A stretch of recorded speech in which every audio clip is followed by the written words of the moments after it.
Here comes Eli Roth to give us a good scare, to give us a great horror film, someone that we trust with this genre.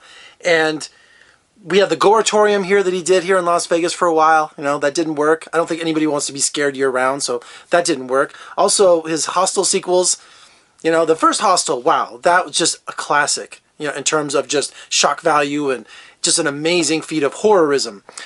Now Green Inferno, we have, it's been done for like 2 years, and it's been on the film festival circuit, and it premiered at a horror festival 2 years ago. So it's been in limbo, or I'm not sure what's been going on with it. But I finally saw it this weekend. This is one of those movies where they're not going to show critics. You know, we have to go on our own. So yes, I paid for it. But this is really cool. I didn't have to pay for it because the movie was 20 minutes late getting started and they didn't have the box office open. So they just said, go on in. So it was really cool. So I didn't have to pay for this.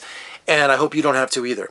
And I'm kind of torn on this movie, not because of the subject matter, but how it was made. It was just so incredible. If you get on YouTube and find the interview with Eli Roth about how he made this movie, going into the Peruvian jungle, finding an actual tribe that has never seen any kind of technology before, and get them to appear in your movie, and not only that, being cannibals, because there are no cannibals in South America. I mean, that's a totally African, kind of Indonesian thing. There are no cannibals. So to get them to not only play in a movie, but to be these incredibly disgusting, scary xenophobes, you know, these people that are living in the middle of the Amazonian forest.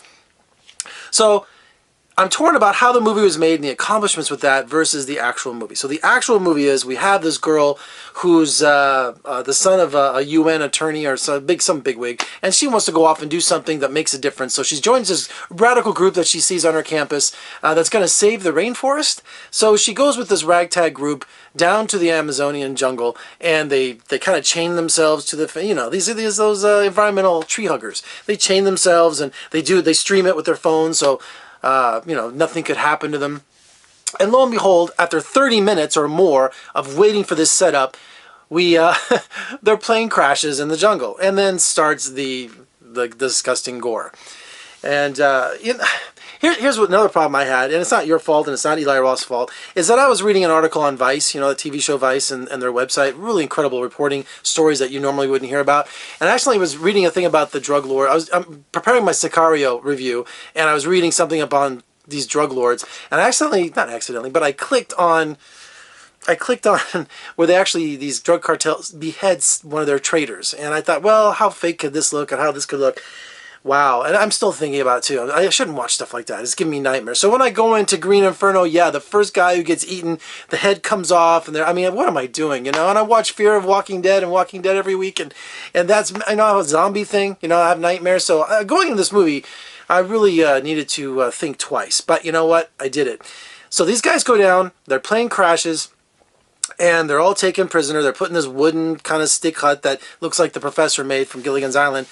And then the movie just becomes so predictable after that. And and you think to yourself, they've written themselves into a corner. It's like, what are you gonna do?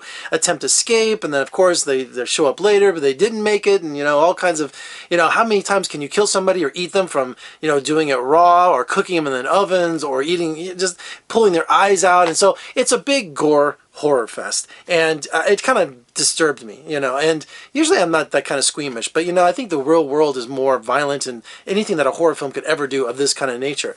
So you know, I just wanted something more, because these characters, they really don't exist, except for the main girl, you know, but she's, you know, none of their personalities matter. It's just systematically their breakfast, lunch, and dinner, and you're just kind of rooting, like, how are they going to get out of this, or is someone going to escape, or what this movie could go anywhere.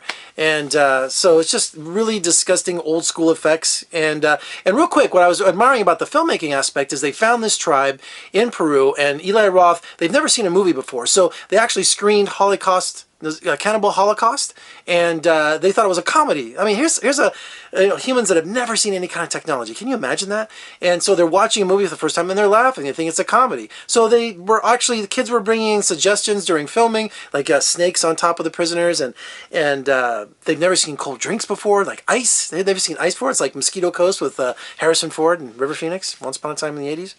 So I just thought that was more fascinating, that aspect of it, that he found an actual Peruvian tribe to act in his movie. So anyway, the woman who stars in it, Lorenza Izzo, I thought she's pretty hot. I thought she was cute. And she has all the chops to scream and do all that kind of stuff. And the name of the tribe was the Kala'alaku tribe. And I'm cheating over here. So it deals with cannibalism and female circumcision, and it's just sadistic, and it's really, I don't know. I wouldn't watch it again. I was sorry, Eli. I think you're great sometimes, but not this time. All right, for more reviews and interviews, just surf on over to my website at vegasfilmcritic.com. Make sure you pick up my podcast at iTunes. And if you like what you see, please give me a thumbs up, subscribe, and share.